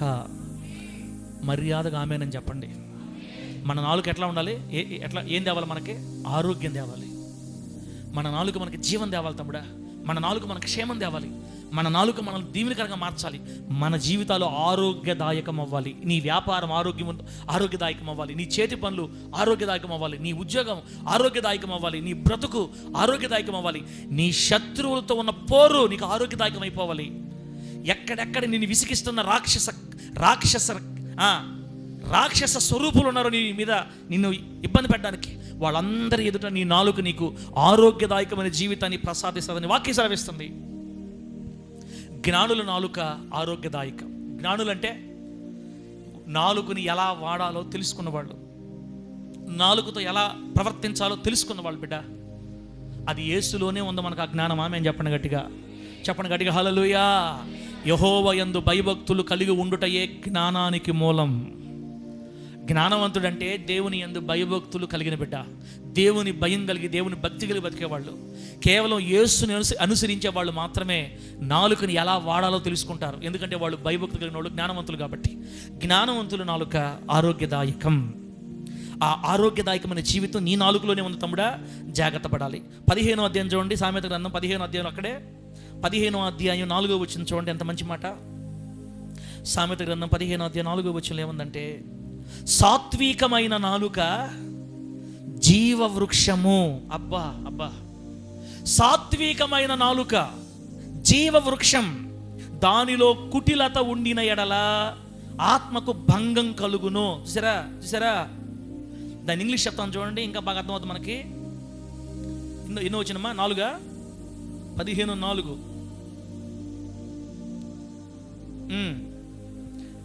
A gentle tongue is a tree of life, but perverseness in it breaks the spirit. ఎందుకు వస్తుంది చదువుతారు భాష? నువ్వు ఇంగ్లీష్ ఎవరి కోసం చదువుతున్నాడా? ఎవరున్నారు ఇంగ్లీష్ వాడా? అమ్మా ఏదన్నా మంచి అర్థం తగలుతుందని నా బాధ. తెలుగు కంటే కూడా ఇంగ్లీష్లో కొంచెం మంచి అర్థాలు తగలుతాయి. ఆ అర్థాన్ని తెలుగులో చెప్తా. జెంటిల్ టంగ్ అంటే ఇతరులకు హాని చేయని నాలుక అనొచ్చు, లేకపోతే క్షేమకరమైన నాలుక అనొచ్చు, లేకపోతే ఆశీర్వాదాన్ని ఆశించే నాలుక అవ్వచ్చు. ఇలా ఎన్ని చెప్పుకోవచ్చు అనమాట. సాత్వికం అంటే కోపం లేదు, దిగులు పడదు, లేక తిట్టదు, అరవదు, కరవదు, ఎప్పుడు కూడా స్మూత్గా మాట్లాడుతుంటారు, తొందరపడరు, క్షేమాన్ని మాట్లాడతారు, కుటిలత ఉండదు, కక్షలు ఉండవు లోపల నాలుక మీద, మచ్చడం ఉండదు, ఏమి లేకుండా హృదయపూర్వకంగా అందరి క్షేమాన్ని కోరుకునేవాడు సాత్వికుడు అనమాట. ఈ సాత్వికుడి నాలుక జీవవృక్షం. దేవునికి స్తోత్రం కలుగును గాక. చెప్పండి గట్టిగా హల్లెలూయా. అమ్మ, జీవవృక్షం ఏంటది? ఏడంది ఇప్పుడు చెప్పండి. ఆ ప్రశ్నలు వేయబాకు మా దగ్గర సార్. ఆ ప్రశ్నలు వేయబాకు. మాకేం తెలుసు జీవవృక్షం ఏడందో? మాకేం తెలుసు? నెల్లూరులో ఉందా? మాకు తెలుసా? జీవవృక్షం ఏడం చేసేపో పరలోకంలో ఉంది. ఇప్పుడు పరలోకంలో ఉంది జీవవృక్షం. రేపు మనం పరలోకం పోయిన తర్వాత ఆ పండులే తిని జీవితాంతం 20 యుగాలు బతుకుతాం మనం. ఆ పండు తింటాం బతకడం, ఆ పండు తింటాం బతకడం, ఆ పండు తింటాం బతకడం. మనకు అక్కడ కానీ జ్వరం వచ్చిందనుకో పోయి ఆ ఆకు తినాలంట. ఆ ఆకులు కానీ తిన్నామంటే జ్వరాలు జలుబులు మొత్తం పోతాయి. ఇదేం సార్ కొత్తగా ఉందా? పరలోకంలో జలుబులు జ్వరాలు వస్తాయా? ప్రకటన గ్రంథంలో అక్కడ రాసి పెట్టారు. మరి ఉందో లేదో నాకు తెలియదు. ప్రకటన గ్రంథంలో ఏమో తెలుసా? అందరూ అప్పుడే కళ్ళు మూసేశారమ్మో. అంటే ఇప్పుడు నేను ఊరి కోసం చెప్పుకుంటాను ఈ బాధ. కనికరాజు ఒక కత్తి, కనికరాజు ఒక కత్తి, ఏ నుంచి అంత దూరం పోయి కత్తి చూడు ఉంటే ఊరికి వస్తాము. నేను బాధపడేదిట. ఎక్కడ ఆపాము? మర్చిపోయి కత్తి దగ్గర పోయింది. మళ్ళీ ఎక్కడ ఆపాము? సేపు ఏడాపాము సేపు. జీవవృక్షం బైబిల్ ఏముందంటే ప్రకటన గ్రంథంలో జనములను స్వస్థపరచుటకు ఆకులను, జీవవృక్షపు ఆకులను వినియోగించేదరనందు ప్రకటన గ్రంథం లాస్ట్ అధ్యాయంలో చివరిలో జనాల్ని స్వస్థపరచడానికి జీవవృక్ష ఆకులు ఉపయోగిస్తారంట. మరి జనాలకు ఆ రోగాలు ఎందుకు వస్తాయి? ఎందుకు స్వస్థపరచాలి? మరి ఇదంతా ఆత్మీయ అర్థమా భౌతికంగానా మనకు తెలియదు. బైబిల్ మాట్లాడకపోతే మనం కూడా మాట్లాడకూడదు. తెలిసిన వాళ్ళు ఆమె చెప్పండి గట్టిగా. నోరు మూసుకొని సైలెంట్గా ఉండాలి. మనం బైబిల్లో ఉన్నదాని గురించే మనం ఎక్కువ మాట్లాడుకోవాలా. అంతవరకు ఉంది, అంతవరకే చెప్పా. ఒకవేళ ఈ శరీరంతో వెళ్తాం మనం, కాకపోతే మహిమ ఉంటుంది. ఈ మహిమ శరీరంతో వెళ్ళినప్పుడు శరీరంతోనే ఉన్నాం కాబట్టి ఒకవేళ బాగా లేకుండా వస్తుందేమో. వస్తే ఆకులు తింటాం, ముసలితనం అయిపోతుంది, నీరసం అయిపోతుంది, పోయి ఒక పండు తినేస్తే మళ్ళీ కుర్రోళ్ళు అయిపోతాం అనమాట. ఇటు ఎప్పుడు దాకా? తరతరాలు, యుగ యుగాలు. అదొక ప్రపంచం. అది ఎట్లా ఉంటుందో, ఆ ప్రపంచం ఎట్లా ఉంటుందో, ఆ ప్రపంచానికి పోవటానికే ఈరోజు ఈ భూమి మీద ఇంత బాధపడుతున్నాం మనం. దేవునికి స్తోత్రం కలుగును గాక. చెప్పండి గట్టిగా హల్లెలూయా. బిడ్డరా, భూమి మీద గనక నీ నాలుక సాత్వికంగా ఉంటే ఆ పరలోకంలో తినే జీవవృక్షం నీకు ఇక్కడే దొరకద్దంటే భూమి మీదే. అబ్బబ్బబ్బా, నీ నాలుకే నీ జీవితానికి ఒక జీవవృక్షంలాగా మారిపోద్దండి బిడ్డ. అంటే క్రైస్తవులకి, దేవుని బిడ్డలకి సాత్వికమైన నాలుక ఉండాలా. ఆ సాత్వికమైన నాలుకే ఆరోగ్యదాయకం. నాలుక మీద సాత్వికం ఉండాలి. ఇతరులను శపించడం కానీ, మనం నెగిటివ్గా మాట్లాడుకోవడం కానీ, నా దరిద్రం, నా శాపం, ఇది అది అది అంటాం కానీ అవన్నీ లేదు. ఎప్పుడు సమాధానంగా, దీవెనకరంగా నీ నోరు మాట్లాడుతూ ఉంటే, సాత్వికంగా నీ నాలుగు మాట్లాడుతూ ఉంటే భూమి మీదే పరలోకంలో ఉన్న జీవవృక్షాన్ని భూమి మీద నువ్వు అనుభవిస్తావు. ట్రీ ఆఫ్ లైఫ్ అని అంటారు ఇంగ్లీష్లో. ప్రభు నామానికి మహిమ కలుగును గాక. నాలుక సాత్వికంగా ఉండడం మనం ప్రాక్టీస్ చేయాలి. అప్పుడు మన జీవితం కూడా ఆశీర్వాదకరంగా, జీవవృక్షాన్ని తిన్నప్పుడు ఎంత క్షేమంగా ఉంటామో, ఎంత ఆరోగ్యంగా ఉంటామో, దీర్ఘాయుష్తో ఉంటామో, భూమి మీద కూడా అదే ఆశీర్వాదం అనుభవిస్తామో. నీ నోట్లో ఉన్న చిన్న నాలుక వల్ల. నా మాట అంత గట్టిగా హల్లెలూయా చెప్పండి. చెప్పండి గట్టిగా హల్లెలూయా.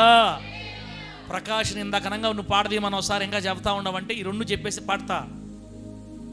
లాస్ట్ రెఫరెన్స్ చూడు బిడ్డ. లాస్ట్ రెఫరెన్స్ మొదటి పేతురు పత్రిక, లాస్ట్ తర్వాత నేను 10 నిమిషాలు ముగిచేస్తా. మొదటి పేతురు పత్రిక 3వ అధ్యాయం. నాలుక బిడ్డ ఎంత జాగ్రత్త ఉండాలో నీవు నాలుగు గురించి. మొదటి పేతురు పత్రిక 3వ అధ్యాయం 10వ వాక్యం. మొదటి పేతురు పత్రిక, పేతురు గారు రాసిన మొదటి పత్రిక 3వ అధ్యాయం 10వ వాక్యం. అదేమంటుందంటే, బిడ్డ, జీవమును ప్రేమించి మంచి దినములు చూడగోరువాడు చెడ్డదానిని పలకకుండా తన నాలుకను, కపటపు మాటలు చెప్పకుండా తన పెదవులను కాచుకొనవలెను. దేవుని నామానికి మహిమ కలుగును గాక. అబ్బా, whoever desires to love life and see good days, let him keep his tongue from evil. అబ్బా, చాలా చెప్పాలన్నా నాకు వల్ల కావట్లా, ఎట చెప్పాలి దాన్ని, ఇంగ్లీష్లో బాగా అర్థమవుతుంది. బిడ్డ, ఈ భూమి మీద నీవు మంచి దినములు కలిగిన జీవితాన్ని చూడాలనుకుంటే, అన్నా జోసెఫ్ అన్న, ఈ భూమి మీద నువ్వు కానీ నేను కానీ మంచి దినాలతో కలిగిన జీవితం, అదే అంటారు ఇంగ్లీష్లో to love life and see good days. Good డేస్తో, మంచి రోజులతో కూడిన జీవితాన్ని నువ్వు ఆశిస్తే, లేదా మంచిగా జరిగిపోయే రోజుల్లో కలిగిన జీవితం, అన్ని మంచిగా జరగాలి, మనకి అంత కలిసి ఉండాలి, మనకి ఆశీర్వాదకరంగా ఉండాలి, మన బ్రతుకంత సుఖంగా ఉండాలని నువ్వు కోరుకుంటే నీ నాలుకని చెడుతనం నుంచి జాగ్రత్తగా కాపాడుకో ఆనంద వాక్యం. తెలుగులో ఏముంది? జీవమును ప్రేమించి మంచి దినములు చూడగోరువాడు. జీవాన్ని ప్రేమించడం అంటే పరలోకాన్ని ప్రేమించడం, పరలోకంలో నిత్య జీవాన్ని ప్రేమించడం. పరలోకమును ప్రేమించి పరలోకంలో కానీ భూమి మీద కానీ మంచి దినాలు చూడాలి అని నువ్వు కోరుకుంటే చెడ్డదాన్ని పలకకుండా తన నాలుకను కాపాడుకోవాలి, కపటమైన మాటలు మాట్లాడకుండా తన పెదవులు కాచుకోవాలి. దేవునికి స్తోత్రం కలుగును గాక. గట్టిగా చెప్పండి హల్లెలూయా. లేక చెప్పు, లేక ఆపేద్దామా? చెప్పు, లేక వదిలేక నువ్వు మళ్ళీ తప్పని అనేస్తావు, మళ్ళీ ఏదంటే మళ్ళీ ఇది కూర్చొని బాధ మా అక్కతోటి సప్పని చెప్పేస్తాం. మా అక్క ఆపే అంటది. ఇప్పుడు అందులే ఒక్కొక్కసారి అనేస్తాం మా అక్క. అందుకని ఎవరిని అడగచ్చు కానీ లేఖను మాత్రం అడగకూడదు. గట్టి నా మాటలు అర్థమైతే గట్టిగా హల్లెలూయా చెప్పండి, చెప్పండి గట్టిగా హల్లెలూయా. అక్క, తమ్ముడా, దండాలు పెడతా తమ్ముడా, బోరు అనుకోబోకు. మంచి దినాలు చూడాలనుకుంటే నువ్వు నీ జీవితంలో, రేపు పరలోకంలో కూడా జీవాన్ని నువ్వు చూడాలనుకుంటే బిడ్డ, నీ నోటు, నీ నాలుక జాగ్రత్త కాపాడుకోవాలంట. అంటే భూలోకంలో మంచి రోజులు చూడాలన్నా మన నాలుగులోనే ఉంది, చెడ్డ దినాలు చూడాలన్నా కూడా మన నాలుగులోనే ఉంది. నాలుగు చాలా తెల్ల చెల్ల. నువ్వేం చెప్పాలి తెల్ల? ఆవిడ పుడిచి మా బిడ్డ ఏం చెప్పాలి? దేవుడు నాకు బిడ్డనిస్తాడు, నా బిడ్డని ఈ మందిలోనే తిప్పతా యేసునామాలు, అంతే. ఆమె చెప్పండి గట్టిగా, ఈ మందిరంలోనే తిప్పతా. ఎక్కడే పేరు పెట్టాలా, ఎక్కడే సాక్షిగా ఉండాలా. నా బిడ్డను చూస్తారు రాబోయే రోజుల్లో. నా ప్రభు నీతిమంతుడు, నా ప్రభు గొప్ప దేవుడు. ఒప్పుకోవాలి. నాలుక ఏమో ఆడకపోయినా అనకూడదు, అట్ట అనకూడదు. మనం అసలు రాకూడదు, అసలు ఆ మాట రాకూడదు మనకి. మన సమస్యల కంటే దేవుడు గొప్పోడు తమ్ముడా. మన కష్టాల కంటే దేవుడు గొప్పోడు చిల్లా. మన కుటుంబంలో ఉన్న నష్ట, వ్యాధులు, బాధలు, కష్టాలు, రోదనలు, ఏడుపుల కంటే మన దేవుడు కొన్ని కోట్ల రెట్లు, కోట్ల రెట్లు గొప్పవాడు. ఈ లోకంలో ఉన్నవారి కంటే మనలో ఉన్నవాడు గొప్పవాడు. అందుకని ఎన్ని సమస్యలు మన కళ్ళ ముందు కనపడుతున్నా నాలుక మాత్రం మంచి దినాలు చూడాలనే పలకతుండాలి. ఆమె చెప్పండి గట్టిగా చెప్పండి హల్లెలూయా. నీ నాలుక మంచి దినములను చూడాలనే కోరిక కలిగి ఉండాలి. ఎంత మంచి జీవమును ప్రేమించి మంచి దినములు చూడగోరువాడు చెడ్డదానిని పలకకుండా నాలుకను కాపాడుకోవాలి. అంటే నీ నోట్లోని చెడ్డ మాటలు రాకూడదు చెల్లా, బూతులు రాకూడదు తల్లా. నువ్వు ఈ మధ్య బూతులు మాట్లాడుతున్నావు నువ్వు. అసలు ఆ బూత్ ఎంత భయంకరం ఉంటుందో తెలుసా? అమ్మనే, అక్కనే, అవ్వనే, తాతనే, ఏంది అసలు అది? కపటపు మాటలు పలకకుండా పెదాలు కాపాడుకోవాలంట. కపటపు మాటలు, మనిషి ముందు ఒక మాట, మనిషి లేనప్పుడు ఒక మాట, మనిషి ఎదురొచ్చినప్పుడు ఒక మాట, మనిషి బాగానే ఇంకొక మాట, వాళ్ళ ముందు ఒక మాట, వాళ్ళు పోయినప్పుడు ఒక మాట. ఏళ్ళ గురించి వాళ్ళ దగ్గర, వాళ్ళ గురించి ఏళ్ళ దగ్గర, ఏళ్ళ గురించి ఏళ్ళ దగ్గర, ఏళ్ళ గురించి వాళ్ళ దగ్గర. పాస్టర్కున్న శతరేగిపోద్ది, విశ్వాసులకున్న శతరేగిపోద్ది. ఏమి రేగిపోద్ది? మంచి దినాలు చూడలేం మనం. కూర్చోమన్నదల్లా మంచి దినాలు చూడలేము. నిజం తల్లే. 24 గంటల దిగులు, వేదన, బాధ, కష్టాలు, అప్పులు, పేదరికం, శాపం, దరిద్రత, ఇదే అయిపోద్ది మన జీవితం. వాటన్నిటిని తప్పించుకొని నువ్వు మంచి దినాలు చూడాలనుకుంటే కపటపు మాటలు మలకుండా పెదాలు కాపాడుకోవాలి, చెడ్డ మాటలు మాట్లాడకుండా నాలుకను కాపాడుకోవాలంట. అలేకెట ఈలేకెట అని నేను ఈ అన్న చెప్తేనే ఆయన పోయి ఇంకొకరు చెప్పా. ఒకరి మీద ఒకరికి అసూయ, కక్ష, కలహాలు. ఈ బిడ్డ గురించి పాస్ట్ ఆ బిడ్డ దగ్గర చెప్పా. ఆ బిడ్డ తీసుకుపోయి ఇంకో బిడ్డకు చెప్పా, ఆ బిడ్డ గురించి పాస్టర్ ఈ బిడ్డకు చెప్పా, ఈ పాస్టర్ గురించి ఈ బిడ్డ పోయి ఆడ చెప్పా, ఆడపోయి ఆ పాస్టర్ గురించి ఈ బిడ్డ చెప్పా. ఇలా ఒకరినొకరిని కపట మాటలతో ఉన్న మన బ్రతుకులు మంచి రోజులు చూస్తాయా? అసలు వాక్యం సత్యం తమ్ముడు, వాక్యం సత్యం, దేవుని వాక్యమే సత్యం. మంచి దినాలు చూడాలనుకుంటే నాలుగుతో చెడ్డ మాటలు పలకూడదు, కపట మాటలు నోటికి రానియకుండా మనల్ని మనం జాగ్రత్త చేసుకున్నట్టు దేవుని సహాయం అడగాల. ఇప్పుడు చెప్పండి తమ్ముడా, ఇప్పుడు చెప్పండి, నాలుగులో శక్తి ఉందంటారా లేదంటారా? మర్యాద చెప్పండి దయచేసి, నాలుగులో శక్తి ఉందా లేదా? ఇంకా డౌట్ అని అంటున్నారు మీరు. నేను మీకు ఒక్క రెఫరెన్స్ కాదు, ఇప్పటికి ఎన్ని చూపించాను తెలుసా? 8 రెఫరెన్స్లు చూపించా మీకు, 8-9 రెఫరెన్స్ చూపించా.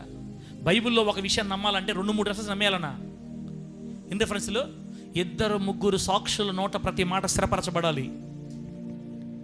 కానీ మీకు 8-9 మంది సాక్షుల మాట చూపించా. ఇప్పుడు బలంగా నమ్మాలి ఈ మాట మనం బిడ్డ. అందుకే బైబిల్ చెప్పింది, దేవుడు ఆకాశం మందు ఉన్నాడు, నువ్వు భూమి మీద ఉన్నావు, నీ మాటలు కొద్దిగా. మన మాట ఎట్లా ఉండాలి? కొద్దిగా ఉండాలి మన మాటలు, విస్తారంగా మాట్లాడకూడదు. దేవుని మందిరంకి వచ్చినప్పుడు మీ ప్రవర్తన జాగ్రత్త, నోటి మాటలు జాగ్రత్త, మందిరంలో ప్రవర్తన జాగ్రత్త అని చెప్తాడు దేవుడు. ఎట్లా పడితే అట్లా మాట్లాడకూడదు మందిరంలో కూడా, బయట కూడా. ఎక్కువ వినాలని చెప్తుంది వాక్యం మనకి. మాటలాడుటకు నిదానించాలి, వినడానికి వేగిరపడాలని చెప్తుంది వాక్యం. చెప్పండి అన్న, మాట్లాడడానికి నిదానించాలి, వినడానికి వేగిరపడాలి. మనం రివర్స్ డైరెక్టర్ గారు. మనం ఏం చేస్తాం? ఎక్కువ మాట్లాడతాం, తక్కువ వింటాం. 5 నిమిషాలు ఎక్కువైంది అనుకో, వాచి నేను కింద చూస్తా సపం చేస్తా టైం అంతే. నేను తల పైకి తల టైం చేసుకుంటారు. అసలు చూడండి ఎడుగుతానుకో, ఎందుకు బాధ. వారం అంతా వీళ్ళు లోకంలో గడిపిన సాళ్ళ బిడ్డలకి ఈ రోజు కూడా దొంగిలించేయాలి దేవుడు సొమ్మంతి. దేవుడు ఈ రోజు తినేయాలా? ఒక గంటే దేవుని మందిరంలో. అబ్బా బోరు. సరే మీకు బోరు వచ్చేటట్టు నేను వాక్యం చెప్తుంటే సరే బోరు పడిన ఇబ్బందిలే. వాక్యం బోరు వచ్చినా కూడా దేవుని కోసం గడపాలి మనం. వేస్తున్నాము ఆమె చెప్పండి, గట్టిగా చెప్పండి హల్లెలూయా. ఆదివారం ఎవరిది? దేవుడిదే, మందే. ఆరాధన దినం ఎవరిది? దేవుడిది. మీకు ఇంకా మీరు మంచోళ్ళు అయితే, మీకు ఇంకా రోషం ఉంటే 4 ఆరాధన తిరగాలి యేసునామములో. మీరు అంతే హుషారు ఉంటే, దేవునికి ఒక తపన ఉంటే 4 ఆరాధన తిరగాల. ఈ ఒక్కదాన్ని చూసుకునేది మళ్ళీ పో లోకంలో లోక పనులు, ఆ పాటలు, ఆ పనులు, ఈ పనులు. మళ్ళా బిడ్డ అందరికి సాధ్యం కాదులే. సరే ఉన్న ఒక్క ఆరాధనకైనా సంతోషంగా ఉండాలి కదా. ఈరోజు దేవుడు అంత మంచి మాటలు మాట్లాడాడు నీతో. నాలుకకు శక్తి ఉంది, అది ఒక జీవితాన్ని అగ్నితో కాల్చేస్తుంది, అది ఒక జీవితాన్ని ఆరోగ్యదాయకంగా మారుస్తుంది. కాబట్టే 4 జాగ్రత్త. కాబట్టే బిడ్డల గురించి జాగ్రత్త తల్లే. నీ నోరు ఎప్పుడు మంచి మాటలు మాట్లాడి అమ్మా. ఆ అన్నోళ్ళు దీవించబడాలి, ఆ అక్కోళ్ళు బాగుపడాలి, వీళ్ళు పైకి లేవనెత్తబడాలి, వాళ్ళు బాగుండాలి, వీళ్ళు బాగుండాలి, నేను కూడా బాగుండాలి. ఏసయ్యా వాళ్ళని లేవనెత్తు, ఏసయ్యా వీళ్ళని దీవించు, ఏసయ్య రక్షణి, మారు మనిషి. నా భర్త కూడా జ్ఞాపకం చేసుకో. నా దేవుడు నన్ను దీవిస్తాడు, నా దేవుడు నన్ను ఆస్వాదిస్తాడు, నేను లేవనెత్తబడతాను, నా ప్రభు నన్ను ఉన్నతంగా దీవిస్తాడు, ఒక గొప్ప పరిచయం నేను చేస్తాను. సాదాసీదా సేవ నేను చేయను. ఈ నెల్లూరు జిల్లాలో గుర్తుండిపోయే ఒక బలమైన సేవ చేయాలి. 1000 మంది ఆత్మలు కావాలి, పెద్ద మందిరం కావాలి, 5 ఎకరాల్లో మందిరం కట్టబడాలి, పార్కింగ్ కావాలి, గార్డెన్ ఉండాలి. నన్ను కియా పాస్టర్ ఎగతాళి చేస్తున్నారు, నేను బెంచ్ కారులో తిరగాలి, గుర్రం ఎక్కాలి, క్రూయిజ్ షిప్ ఎక్కాలి, భూమి మీద క్రైస్తవులు ఉండే, తెలుగు క్రైస్తవులు ఉండే ప్రతి దేశం తిరగాలి. అది మన నోరు అట్ట మాట్లాడుకుంటా వెళ్ళాలి. అది ఒకనాటికి ప్రభు ఫలింపజేస్తాడు, మన మాటను ఆశీర్వాదకరంగా మారుస్తాడు, జీవదాయకంగా మారుస్తాడు. నా ప్రభు అయిన యేసయ్య ఇటువంటి గొప్ప ఆశీర్వాదాలతో మన కుటుంబాలు నింపి వర్ధిల్ల చేయునుగాక. గట్టిగా చెప్పండి హల్లెలూయా. చెప్పండి గట్టిగా హల్లెలూయా. ఒక 3-4 చెప్పేసి నేను ఆపేస్తా 5 నిమిషాల్లోనే. ఇప్పుడు కాదు, చిన్న పాట పాడదాం బిడ్డ. టైం అటు ఇటు అయినా ఒక 5-10 నిమిషాలు ఆపేస్తాను మీ క్షేమం కోసం. పెడతలే పెట్టు. ఒక 3-4 చూద్దాం. స్తోత్ర. చప్పట్లు కొడతా గట్టిగా. ఆమేన్. ఎక్కువ పెడతా, ఎక్కువ పెట్టుకో. Praise the lord. హల్లెలూయా. స్తోత్రం. సరే ఎక్కువ పెరగలేదు, 6 పెట్టాలి. Praise the lord. అది ఆమేన్.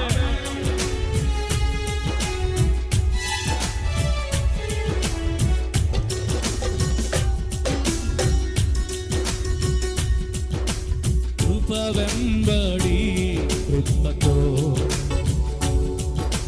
నడిపితివి నా యేసయ్యా. వేణోళ్ళతో పొగిడినా తీరదే నీ రుణం. కృప వెంబడి కృపతో నడిపితివి నా యేసయ్యా. వేణోళ్ళతో పొగిడినా తీరదే నీ రుణం. నిరాశల ఊపిని నిరీక్షణ కేంద్రముగా చేయగలవు. ఎత్తు పల్లములను సమభూమిగా మార్చగలవు. తగ్గించుకోతాల నిరాశల ఊపిని నిరీక్షణ కేంద్రముగా తగ్గించుతారు, ఎక్కువ తగ్గించు. పాటకు సౌండ్ పెట్టు. పల్లములను సమభూమిగా మార్చగలవు. గట్టిగా చప్పట్లు దేవునికి స్తోత్ర. ఆశల సౌధం నీవే యేసయ్యా. నా ఆశ్రయ స్థానము నీవే నజరేయా. ఆమేన్. నా ఆశల సౌధం నీవే యేసయ్యా. నా ఆశ్రయ స్థానము నీవే నజరేయా. ఆమేన్. కృప వెంబడి కృపతో నడిపితివి నా యేసయ్యా.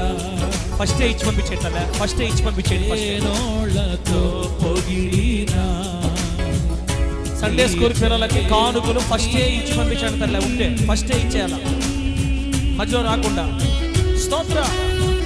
ఆమేన్. మన బిడ్డలకి ఇప్పుడే నేర్పించాలి, కానుక వేయడం ఇప్పుడే నేర్పించాలి తల్లి. అందుకే మీరు ఫస్ట్ ఇచ్చి పంపించండి స్టార్టింగ్ పోయేటప్పుడే. ఆమేన్. ఆమేన్.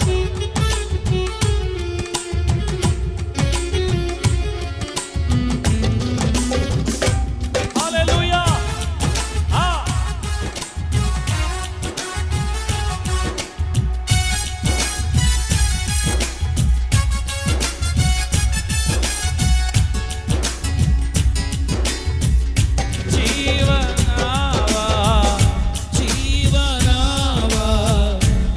తప్పుటకే కడగండ్లు కారణమైనా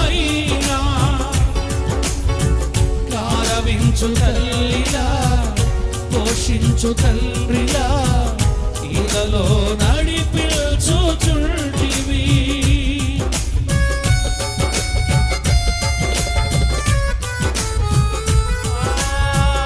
జీవనావా గతి తప్పుటకే కడగండ్లు కారణమైనా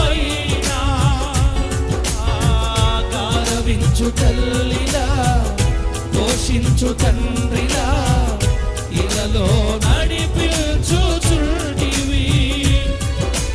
రెట్టింపు ఉత్సాహం ఎదలో పొంగిరాగా మారవంటి లోయలను ధైర్యముగా దాటిదిని. రెట్టింపు ఉత్సాహం ఎదలో పొంగిరాగా మారవంటి లోయలను ధైర్యముగా దాటిదిని. నా ఆశ్రయ సౌధం నీవే యేసయ్యా. నా ఆశ్రయ స్థానము నీవే నజరేయా. నా ఆశ్రయ సౌధం నీవే యేసయ్యా. నా ఆశ్రయ స్థానము నీవే నజరేయా. కృప వెంబడి కృపతో నడిపితివి నా యేసయ్యా.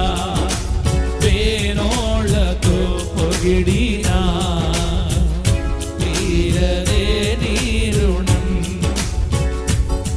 నిరాశల ఊపిని నిరీక్షణ కేంద్రముగా చేయగలవు.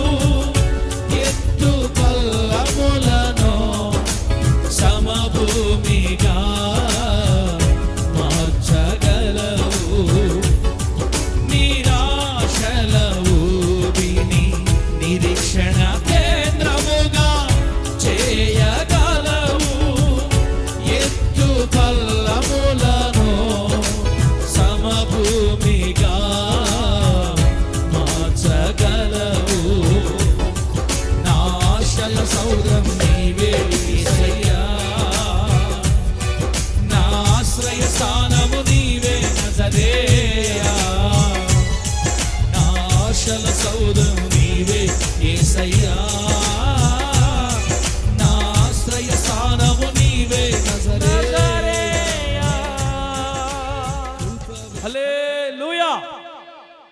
దేవుని నామానికి మహిమ కలుగును గాక. బిడ్డలారా, 3 నిమిషాల్లో ఒక్కొక్క నిమిషం ఒక్కొక్క 4 గురించి చెప్తాను. 3 నిమిషాలు ఆపేసి ఒకటేసారి మీ అందరికి నేను ప్రార్థన చేసేసి ఒక 5, 10, 15 నిమిషాలు ముగిచ్చేస్తాను. బిడ్డ, ఇప్పుడు నేను మీకు దావీదు 4 గురించి చెప్తాను, సొలొమోను 4 గురించి చెప్తాను, యాకోబు 4 గురించి చెప్తాను. దావీదు, సొలొమోను, యాకోబు. ఫస్ట్ చూడండి, 67వ కీర్తన. బిడ్డ రాసుకోండి చాలు, నేను చదువుతా. 67వ కీర్తన 2వ వచనం, 6, 7 వచనాలు. 2, 6, 7. 67వ కీర్తనలో ఏం రాయమంటే తెలుసా? అక్కడ దావీదు గారు ఏమంటారంటే, దేవుడు మమ్మును ఆశీర్వదించునుగాక అని అంటాడు. మరలా 6వ వచనం, 2వ వచనంలో దేవుడు మమ్మల్ని ఆశీర్వదించునుగాక అని అంటాడు. 6వ వచనంలో దేవుడు, మా దేవుడు మమ్మల్ని ఆశీర్వదించును అంటాడు. 7వ వచనంలో దేవుడు మమ్మను దీవించును అంటాడు. 2, 3 వచనాల్లోనే 3 సార్లు దావీదు గారు అంటారు, మా దేవుడు నన్ను ఆశీర్వదిస్తాడు, నా దేవుడు నన్ను దీవిస్తాడు, నా దేవుడు మమ్మను ఆశీర్వదిస్తాడు అని చెప్తున్నాడు. ఇప్పుడు దావీదు నాలుక మన నాలుక అవ్వాలంటే ఏసేపు మనం ఏం చెప్పాలి చెప్పు? అప్పుడప్పుడు ఏం చెప్పాలా? నా దేవుడు నన్ను ఖచ్చితంగా ఆశీర్వదిస్తాడు, నా దేవుడు నన్ను దీవిస్తాడు, నా దేవుడు నన్ను లేవనెత్తాడు.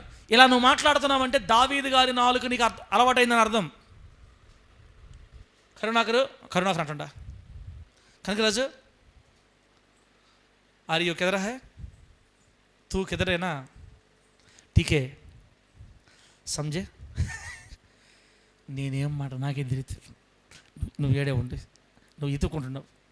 దావీదు గారి లాగా మాట్లాడాలి మనము. ఏమని? నా దేవుడు మమ్మల్ని ఆశీర్వదించును గాక, దేవుడు, మా దేవుడు మమ్మల్ని ఆశీర్వదించును, దేవుడు మమ్మల్ని దీవించును. దివ్యమ్మ, నువ్వేం చెప్పాలి తల్లి? ఎప్పుడు ఏం చెప్తుండాలి? నా దేవుడు నా భర్తని మారుస్తాడు, నా దేవుడు నా భర్తని మారుస్తాడు, నేను నా భర్త ఆశీర్వాదకరంగా ఉంటాం, నేను నా కుటుంబం సంతోషంగా ఉంటాం, నేను నా బిడ్డలు దీవించబడతాం, నా దేవుడు నన్ను లేవనెత్తాడు, నా దేవుడు నన్ను ఆశీర్వదిస్తాడు. ఇలా మాట్లాడడాన్ని దావీదు గారు లాగా మాట్లాడడం అంటారు. తండ్రి, కుమార, పరిశుద్ధాత్మ త్రియేక నామములో దావీదు నాలుక మన నాలుకగా మారిపోనుగాక. నాకు నమ్మకం లేదు విజయరాజు, ఈసారి కూడా ఎత్తిపోద్ది అనకూడదు మనం. ఇప్పుడు కూడా జోసెఫ్ అన్న, ఈసారి వేసిన చేపలు కూడా ఎత్తిపోతాయి, అస్సలు ఆ మాట పలకూడదు మనం. ఇప్పుడు శాపాన్ని కూర్చిన మాటలు పలకకూడదు, అది దేవుని బిడ్డల నాలుగు కాదు అది. కాబట్టి ఏది మాట్లాడినా నా దేవుడు నన్ను దీవిస్తాడు, నా దేవుడు నన్ను ఆశీర్వదిస్తాడు, నా దేవుడు నన్ను వృద్ధి చేస్తాడు, నా దేవుడు నన్ను లేవనెత్తాడు. నమ్మండి తమ్ముడా, దండాలు పట్టుకుంటానమ్మా. అమ్మ నమ్మండమ్మా ఈ మాట. దావీదు నాలుకను మనం అలవాటు చేసుకోవాలి. ఇప్పుడు సొలొమోను నాలుక. మొదటి రాజుల గ్రంథం 8వ అధ్యాయం 57వ వచనం. మొదటి రాజుల గ్రంథం 8వ అధ్యాయం 57వ వచనం. ఆడేముంటుందంటే, మన దేవుడు మనలను వదలడు, మనలను విడవడు, మన దేవుడు మనకు తోడుగా